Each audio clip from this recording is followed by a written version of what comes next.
Hey team, happy Monday. Before the market, we're going to take a quick look at what we're looking for, particularly in the NASDAQ. We'll look at some other products as well. And I just wanted to kind of talk about where we're at, what we're looking for as we head into what I'm anticipating to be a rather volatile fall. Okay, so let's jump into it, shall we? So let's start here with the NASDAQ. Now I've got, actually I don't want to start here. I want to start with the VIX curve. Because I want to highlight like what's happened and why I don't think that this is the end. Now, we talk about the VIX curve a lot, and we talk about inversion and reversion within the curve, and we had a pretty substantial move lower while all durations of the curve inverted.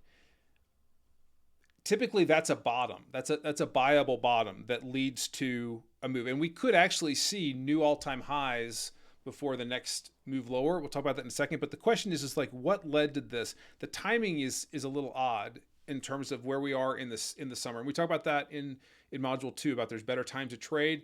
This is typically not the period when we see a lot of volatility. That's actually set to come. That's getting ready to come. Really of interest is this down here. So this is the TDEX. So this measures tail risk. Okay, so let me try to explain that to you as quickly as I can. So like right now, the SPY at 532. If I want to hedge the SPY, I might go to the 532 put. Okay, so that's the at the money put. Now I wouldn't do the 500 put. That would be an out of the money put. What does that mean? It means for that put to monetize, especially by expiration, I have to get down to 500. If I don't get down to 500, it's worthless. So typically what we see is when we see people looking for hedges, they're buying the at the money put and they're leaving the stuff that's out of the money or the tails alone. When you see a spike in the TDEX, that all changes. So all of a sudden, people who weren't interested in the 500 put now are. And when that happens, that means that participants on a whole are expecting broader volatility. Okay, now you can see obviously that the TDEX has come down. So whatever that concern was, it's gone away for a second. Okay, so the question is what was that concern, and how do we see that? So to see that, I'm going to jump over here to a chart that looks at currencies and specifically currency pairs. So let me turn off a couple of these here that we don't need. We don't need the Aussie dollar or the loonie or the Swiss franc. We don't need any of that. We just need the euro, and we actually don't even need. We can leave the dollar index on there, but there we go. Let's really just look at this chart. Okay, so this is dollar yen. All U.S. currency futures are priced in dollars. So like the 6J, it's yen versus the dollar, the euro, yen versus the so forth.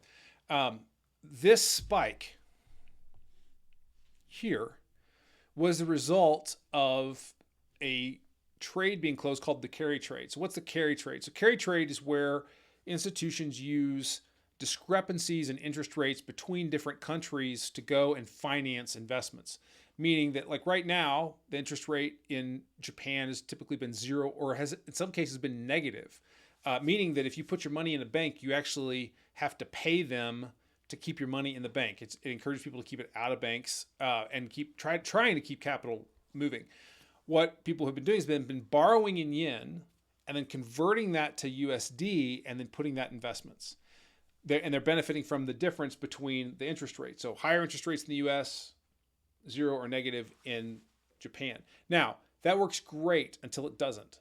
And when it doesn't, as in the Bank of Japan comes out and says, hey, we're going to raise rates, and the spread starts to collapse, very quickly, because it's a margined and leveraged investment trade, very quickly things can go squirrely. So what ends up happening is that investors have to cover their position to get out. Okay, and if they don't, in short order, then things go nuts. So a lot of the selling that was in tech stocks was used to cover and get out of this trade. And this movement of the yen against the dollar is measuring how the different central bank positioning was taking place. So in terms of like a what changed that led to this crunch or this inversion in the curve, it was the carry trade going on. And why I think this is not the end of what we're looking at as we go into the fall. We're going into the most volatile period of the year. We're still above value in a lot of time frames, and there aren't good catalysts to get us out of this. We're still expecting a rate cut, but yet all the higher prices this year have been predicated on the idea of rate cuts. So when you get it, it's like a sell the news type of event. Okay, so that's the catalyst there. We got through it. Now the question is, can we sustain it? When I look at year to date, the sectors that have driven us, it's still all been tech stuff. So I think this is an example of how fast things can change if tech, specifically semiconductors, come out of play. Now, NVIDIA has earnings coming up in a couple weeks, so we're going to pay attention to that and be mindful of that as we get going. Overall, everything else has been fairly mediocre for the year to date relative to the semiconductor trade. So keep an eye on that as we go forward. Okay. Looking at just the triple Qs, which is the ETF that the NASDAQ trades off of, you can see the move from the last push. And what I do here is I'm putting profiles for each move. So from a low to high and seeing where the point of control is. Why is this meaningful? Is because you'll often see the market, move away from and then come back to test the point of control of that move, especially as the price was going higher and diminishing in volume. This is just auction theory 101. We go higher and we run out of participants. The auction either has to go sideways or it's going to come back down to find participants. So where have we come? We've come back to value. So that makes sense that this is the pause. It makes sense that we can see attempts higher. How high is it going to be? I don't know. I'm going to pay a lot of attention to this date here, which is an outside day that really accelerated kind of some scary days lower. If we can get back above that, which would put us around 480, 485, somewhere in there, then I think we got a path to the up all-time highs again. However, if we can't, look for us to push this way. A couple notable institutional moves. Berkshire Hathaway sold half of their Apple position, which they're one of the largest holders of Apple in the last couple of weeks. We've already seen a lot of movement out of tech stocks. So be very cautious. This is responsive. We talk about initiating responsive activity. This is responsive activity that is going to get a kick lower. Now, when is that and where is that and how does that all play out? Let's go look at an NQ chart here real quick and just look at a monthly chart. Again, the posture helps us a lot to figure out what we're looking at. So we're here at the 5 days. We start the week.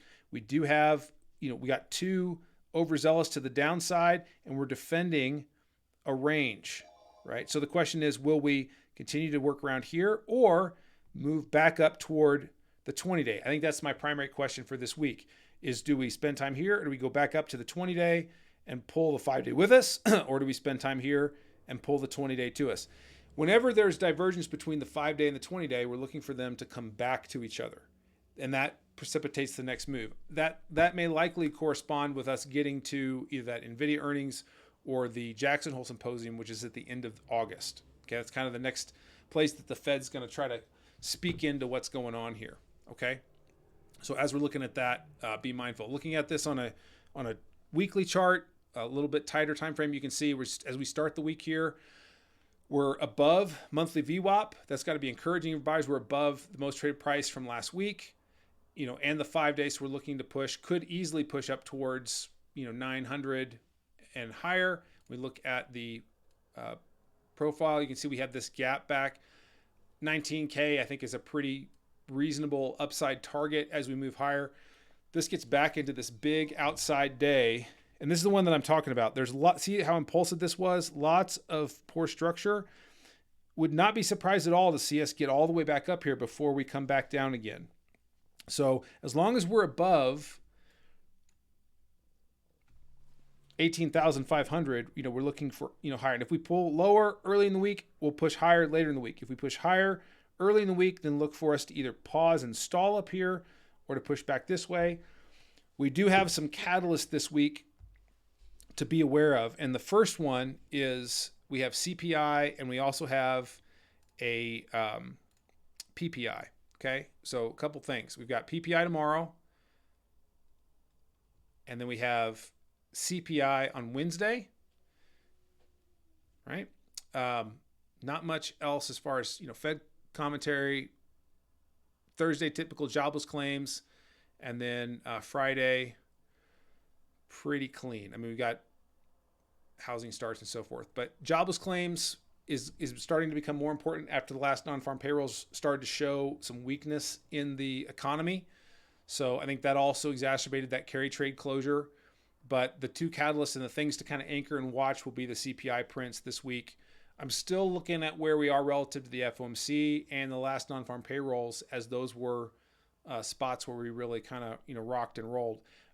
One other thing that I think is valid to do is to go and plop a VWAP from that last week's sell-off.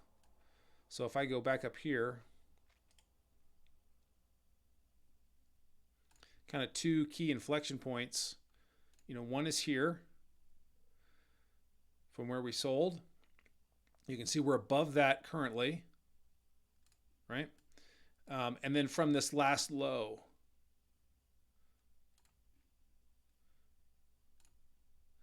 Now, for whatever reason, MotiveWave doesn't do a really great job of anchoring to lows, but over time, you're going to basically see the idea is that as long as we're above this area, it should be supportive to the auction. We get back below this and then watch for us to clean up and attempt to explore this space.